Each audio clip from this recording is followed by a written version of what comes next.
ont été saisies par huissier sur décision du tribunal rabbinique. Vous vous rendez compte? Une fois que le psaq-din est rendu, on peut le faire enregistrer au tribunal de grande instance. Une fois qu'on aura le sceau du greffier, l'huissier pourra faire une saisie sur compte bancaire, une inscription d'hypothèque, une saisie-vente des meubles de la personne. Mais tout d'abord, qu'est-ce qu'un din Torah? Un din Torah, c'est une procédure spéciale qui permet à deux personnes qui sont en litige de se présenter devant trois dayanim, des juges rabbiniques, pour trancher leur litige. Et ça permettra d'avoir une solution qui est conforme à la loi juive, à la halakha. Qu'est-ce qu'un arbitrage? En matière civile, c'est une procédure parallèle qui repose sur ce qu'on appelle le consensualisme, sur la volonté des parties.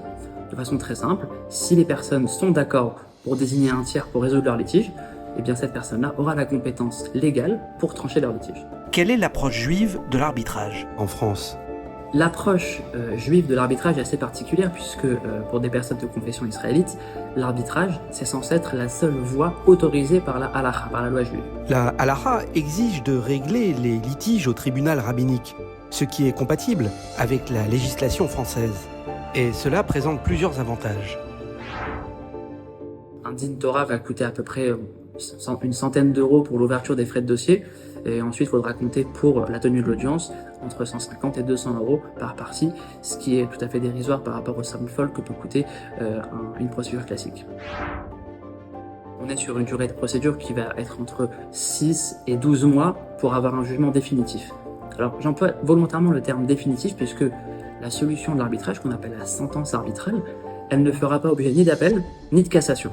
Donc c'est vraiment la fin de la procédure. Dans une procédure classique, j'ai envie de dire que 12-18 mois, c'est un minimum syndical et on est très souvent sur une durée beaucoup plus élevée. L'avantage extraordinaire de l'arbitrage, c'est que c'est une procédure qui est absolument confidentielle. Et personne ne connaîtra ni le contenu, ni la sentence arbitrale qui va être rendue. Comment fait-on un din Torah en France? D'abord, la première chose, c'est de se rapprocher d'un beth din. Un beth din, c'est un tribunal rabbinique. Alors vous en avez à Paris, en Île-de-France et en province. Ensuite, le beth din va convoquer les parties. C'est une convocation tout à fait formelle, par courrier recommandé. Suite à cela, la partie qui a été convoquée doit se rapprocher du beth din pour fixer une première audience. On fera signer ce qui s'appelle un shtar borerut. En fait, c'est une convention d'arbitrage, un document par lequel les parties vont accepter l'autorité du beth din, et à l'issue de cette audience, les dayanim vont trancher. Les juges rabbiniques vont rendre ce qu'on appelle un din Torah, un psaq-din. C'est une sentence arbitrale qui aura valeur de jugement. La partie en défense peut-elle refuser? D'après la loi civile, absolument. On peut refuser un arbitrage puisque, par définition encore, l'arbitrage repose sur le consensualisme, sur la volonté des parties, sur un accord commun. Donc on ne peut pas contraindre quelqu'un à donner son accord. Par contre, la halakha stipule qu'il est absolument interdit de refuser un arbitrage, sous prétexte d'être qualifié de sarban, donc de personnes qui refusent de se soumettre à l'autorité du tribunal rabbinique. En matière de halakha, à partir du moment où la personne a reçu une convocation pour un din Torah, elle aura l'obligation de se présenter devant le beth din pour trancher le litige. Comment cela se passe-t-il?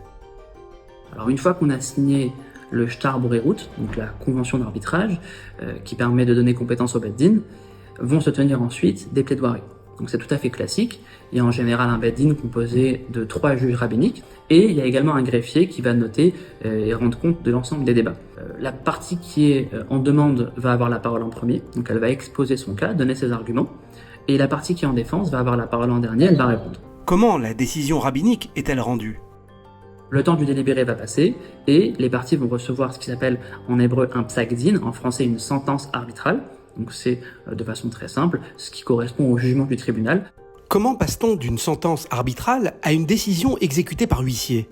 Par une requête en exéquatur, c'est un formulaire par lequel on va demander au greffier d'apposer le sceau du tribunal sur la sentence arbitrale pour la rendre exécutoire. On pourra la remettre à un huissier et l'huissier pourra faire une saisie sur compte bancaire, une inscription d'hypothèque, une saisie-vente des meubles de la personne. Tout est-il arbitrable devant un beth din? On ne peut pas aller devant un beth din, un tribunal rabbinique pour juger d'un meurtre par exemple. On ne peut pas aller devant un bed-in pour établir une filiation. Par exemple, dans un cas où vous voudrez faire une reconnaissance de paternité judiciaire, ce ne sera pas possible. La matière qui est autorisée, ce sont ce qu'on appelle les droits disponibles. Je pense notamment de façon très simple à la matière commerciale. Ça pourrait être des impayés, un litige commercial classique, un litige entre associés. Ça peut être une valorisation de part sociale, toutes sortes de litiges commerciaux qui existent au quotidien.